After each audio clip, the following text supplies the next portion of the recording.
আসসালামু আলাইকুম।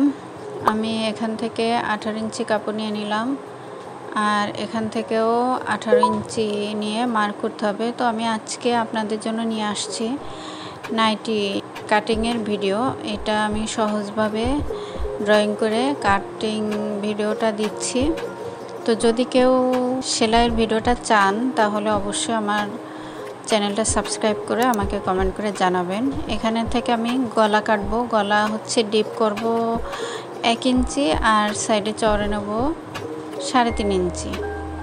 তো আমি যে নিচে যে মার্কটা করছিলাম সেখান থেকে আমি 6 ইঞ্চি উপরে একটা মার্ক করব, আর এখান থেকে বুকের মাপ আমি 12 ইঞ্চি নিয়ে নেব।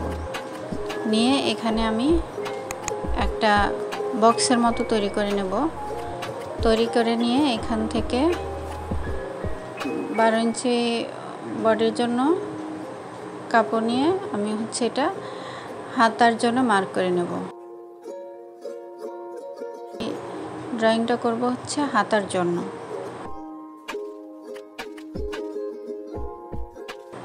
এখান থেকে আবার আমি বাদবাকি ঝুলের অংশটা নেব। আমার নাইটিটা হবে 45 ইঞ্চি ঝুল।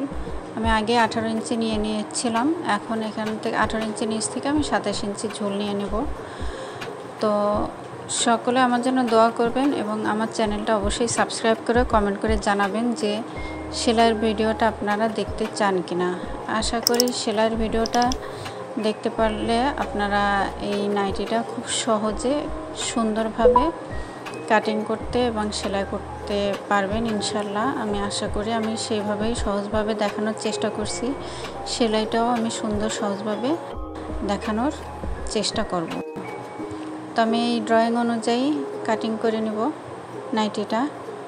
পুরা নাইটিটা অবশ্যই কাপড়টা 4 ভাঁজ করে নিতে হবে। 4 ভাঁজ করে নিয়ে কাপড়টা কাটা শেষ করে, তো এটার আলাদা হাতা হবে না, হাতা আর বডি পার্ট সব একসঙ্গেই করতে হবে। জাস্ট একটা বেল্ট জয়েন করতে হবে।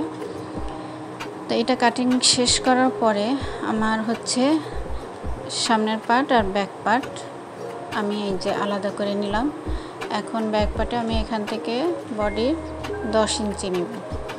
10 ইঞ্চি নিয়ে আমি বাড়তি কাপড়টা কেটে ফেলব। এটা আমার হয়ে গেল ব্যাক পার্ট। আর সামনের পার্টে আমি গলা নেব 15 ইঞ্চি। 15 ইঞ্চি নিয়ে এভাবে ভি শেপ করে কাপড়টা কেটে নিতে হবে এবং সামনের পার্টটা আলাদা করে দিতে হবে। তো যেহেতু এটা বেল্ট হবে, বেল্ট এরপরে আমি বেল্ট কাটিং করব। একদম পুরাটাই কাটিং করতে ফেলতে হবে। তো পুরোপুরি সেলাইয়ের ভিডিওটা দেখার পরে বোঝা যাবে যে নাইটিটা কত সুন্দর এবং কত সিম্পলভাবে এত সুন্দর একটা নাইটি তৈরি করা যায়। আশা করি সবাই আমার জন্য দোয়া করবেন এবং আবারও বলছি আমার চ্যানেলটা সাবস্ক্রাইব করে আমার পাশে থাকবেন। আশা করি আমি সুন্দরভাবে সহজভাবে সব কিছু আপনাদের দেখাতে পারব।